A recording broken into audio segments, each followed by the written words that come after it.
जीवन एक सतत प्रक्रिया है जो अनादिकाल से प्रवाहमान है। जीव विभिन्न शरीरों को ग्रहण करता है, फिर उन्हें छोड़ता जाता है।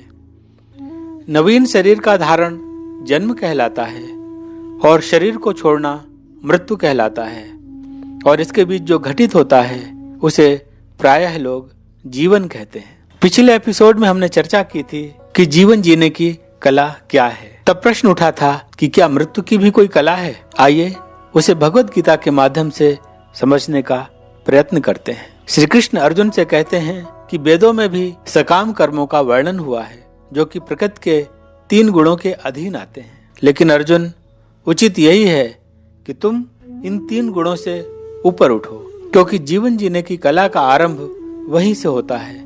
वहीं से मनुष्य समस्त द्वैत जैसे सुख दुख, लाभ हानि, जय पराजय आदि से मुक्त हो सकता है। साथ ही श्री कृष्ण कहते हैं, द्वंद्वों से परे तभी रह सकते हैं जब व्यक्ति नित्य सत्व स्थो, अर्थात जब व्यक्ति ईश्वर में अपनी मति स्थिर कर सके, और जब ऐसी मति हो जाती है तो निर्योग क्षेम प्राप्त हो जाता है। तब अपनी मर्जी नहीं रह जाती, सारी मर्जी ईश्वर की ही होती है। जीवन भी ईश्वर की मर्जी और मृत्यु भी ईश्वर की मर्जी। जब मृत्यु भयभीत नहीं करती वरन वह भी वर्णीय हो जाती है, वही वास्तव में मृत्यु की कला है। वह कैसे हो सकता है, इसको समझने का प्रयास करते हैं। वास्तव में इस जगत में जीव का जन्म इसलिए होता है ताकि वह अपनी शेष आकांक्षाओं और वासनाओं की पूर्ति कर सके। जब तक आकांक्षाएं और कामनाएं शेष हैं, जन्म होता रहेगा। जन्म हुआ तो मृत्यु भी होगी। और बड़ी प्यारी कविता है कि ओ आने वाले इतना समझ ले, इस जग से तुझको जाना ही होगा। जितनी भी बाकी हैं वासनाएं, उनके लिए फिर से आना ही होगा। लोग अपनी कामनाओं की पूर्ति के लिए तरह तरह के अनुष्ठान और प्रयास करते हैं। वेदों में भी सकाम कर्मों का वर्णन है। लोग सोचेंगे कि वेद भी 3 गुणों की ही बात कर रहे हैं, लोगों को सकाम कर्म की ओर धकेल रहे हैं। वेद अपौरुषेय हैं, फिर इनमें ऐसा क्यों है? ऐसा इसलिए है ताकि जब व्यक्ति की कामना पूर्ण हो और जो वह चाहता है उसे प्राप्त कर ले, तो धीरे धीरे उसकी असारता का बोध भी उसे हो और वह इससे ऊपर उठने के बारे में सोचे। और वही बात श्री कृष्ण कह रहे हैं कि अर्जुन, तुम प्रकृति की 3 गुणों से ऊपर उठो। हे अर्जुन, तुम वेदों के आंतरिक तात्पर्य को समझो, क्योंकि जो इसके आंतरिक तात्पर्य को समझ गया उसके लिए वेदों के अलंकारिक शब्दों में जो स्वर्ग की प्राप्ति, अच्छे जन्म और शक्ति इत्यादि से संबंधित विविध सकाम कर्मों से उसका प्रयोजन स्वतः समाप्त हो जाता है। जैसे एक छोटे कुएं में जल उपस्थित होता है, छोटा कुआं है, थोड़ा जल है, ऐसे ही वेदों में जो सकाम कर्मों का वर्णन है सिर्फ इतना ही है। लेकिन जैसे एक विशाल जलाशय से वह जल आसानी से प्राप्त किया जा सकता है, और वेदों का आंतरिक तात्पर्य वास्तव में विशाल जलाशय जैसा है, और इसको समझने वाले को उस छोटे कुएं की कोई आवश्यकता नहीं है, क्योंकि फिर दृष्टि ही बदल जाती है।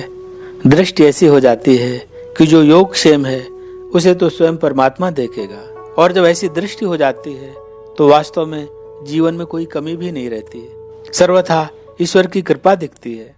जबकि सकाम कर्मों को करने वाला व्यक्ति मुश्किल से तृप्त होता है और सदैव अभाव महसूस करता रहता है। श्री कृष्ण अर्जुन से कहते हैं कि कर्म को समझो। जो कर्म को समझ गया वही वास्तव में कर्म के बंधन से मुक्त हो सकता है। फिर वह ऐसा श्लोक कहते हैं जिसके द्वारा भगवत गीता को लोग जानते हैं, कर्मण्येवाधिकारस्ते मा फलेषु कदाचन माँ कर्मफल हेतुर्भु माते संगोत्सु अकर्मणि। हे अर्जुन, याद रखो कि कर्म करने में ही तुम्हारा अधिकार है, लेकिन तुम कर्म के फल के अधिकारी नहीं हो। यदि तुम्हारे द्वारा कर्म से कोई इच्छित फल तुम्हें प्राप्त हो भी जाए तो भी कभी अपने आप को उस फल का कारण मत समझना, और यह सोचकर कि जब मैं कर्म के फल का कारण नहीं हूँ तो कर्म से क्या लाभ, ऐसा विचार मत करना और अपने कर्तव्य करते रहना। बस कर्म करने पर इतना ही ध्यान रखना कि तुम्हारा कर्म जो कि इस अवसर पर युद्ध है, उसमें जय या पराजय की आसक्ति का त्याग हो जाना चाहिए। तुम जय या पराजय, इन दोनों स्थितियों को समत्व या समता अर्थात तुला में एक समान ही दिखे, न जय में श्रेष्ठता दिखे न पराजय में कनिष्ठता दिखे, और यह कर्म करते समय यह भाव हो कि मैं अपने कर्तव्य का निर्वहन अपने पूरे सामर्थ्य से परमात्मा की प्रसन्नता का हेतु मानकर कर रहा हूँ। वास्तव में ऐसी समता योग कहलाती है। श्री कृष्ण कहते हैं समत्वम योग उच्यते, योग अर्थात जोड़।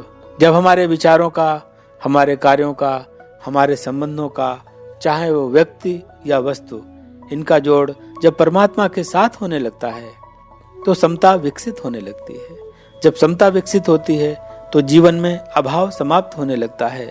जीवन में आकांक्षाएं और कामनाएं न रहकर सभी का योग ईश्वर से होने लगता है। तब मृत्यु का भी कोई भय नहीं रहता, छूटने को भी कुछ नहीं होता। ईसा वास्यम इदम सर्वम, ये सब उसी का है, उसी को अर्पित है। न ये संबंध मेरे हैं, न ये वस्तु मेरी है, न ये शरीर मेरा है, न ये मन या बुद्धि मेरी है, सब उसकी प्रदत्त है और उसकी सेवा में ही नियोजित हो रही है। जब तक वो चाहे इससे जो करवाना हो करवा ले, जब चाहे वो इसे वापस ले ले, उसकी ही मर्जी है। इस भाव से भावित व्यक्ति को मृत्यु भी वर्णीय है और ऐसा जीवन इस संसार का कल्याण का हेतु रहता है। मृत्यु के समय भी गहरा संतोष होता है, सब तरफ ईश्वर का अस्तित्व दिख पड़ता है और इस प्रकार की मृत्यु का प्राप्त होना ही मृत्यु की कला है। अभी हम इसके लिए सजग नहीं हैं, हमें सजग होना चाहिए। महादेवी की यह कविता बहुत सार्थक है। चिर सजग आंखें उनींदी, आज कैसा व्यस्त बाना, जाग तुझको दूर जाना। अचल हिमगिर के हृदय में आज चाहे कंप हो ले, या प्रलय के आंसुओं में मौन अलसित व्योम रोले। आज भी आलोक को डोले तिमिर की घोर छाया, जाग या विद्युत शिखाओं में निठुर तूफान बोले। पर तुझे है नाश पथ पर चिन्ह अपने छोड़ आना, जाग तुझको दूर जाना। बांध लेंगे क्या तुझे यह मोम के बंधन सजीले, पंथ की बाधा बनेंगे तितलियों के पर रंगीले। विश्व का क्रंदन भुला देगी मधुप की मधुर गुनगुन, क्या डुबो देंगे तुझे ये फूल के दल ओस गीले। तू न अपनी बाह को अपने लिए कारा बनाना, जाग तुझको दूर जाना। वज्र का और एक छोटे अश्रु कण में धो गलाया, दे किसे जीवन सुधा दो घूंट मदिरा मांग लाया। सो गई आंधी मलय की बात का उपधान ले, क्या विश्व का अभिशाप क्या चिर नींद बनकर पास आया। अमरता चाहता क्यों मृत्यु को ओर में बसाना, जाग तुझको दूर जाना। कहना ठंडी सांस में अब भूल वह जलती कहानी, आग हो ओर में तभी दृग में सजेगा आज पानी। हार भी तेरी बनेगी माननी जय की पताका, राख क्षणिक पतंग की है अमर दीपक की निशानी। है तुझे अंगार शैया पर मृदुल कलिया बिछाना, जाग तुझको दूर जाना। भगवत गीता हमारे जीवन में बोध के प्राप्ति का हेतु हो सकती है। इसकी शिक्षा को धीरे धीरे जीवन में अपनाने का अवश्य प्रयत्न करना चाहिए। आज इतना ही। बहुत अच्छा, आज की चर्चा बहुत अच्छी रही। आपने प्रकृति के 3 गुणों का वर्णन किया था, कृपया उन्हें समझाइए। जरूर, आपका प्रश्न बहुत अच्छा है, लेकिन इसको हम अगले एपिसोड में लेंगे। जय गौ माता, जय गोपाल।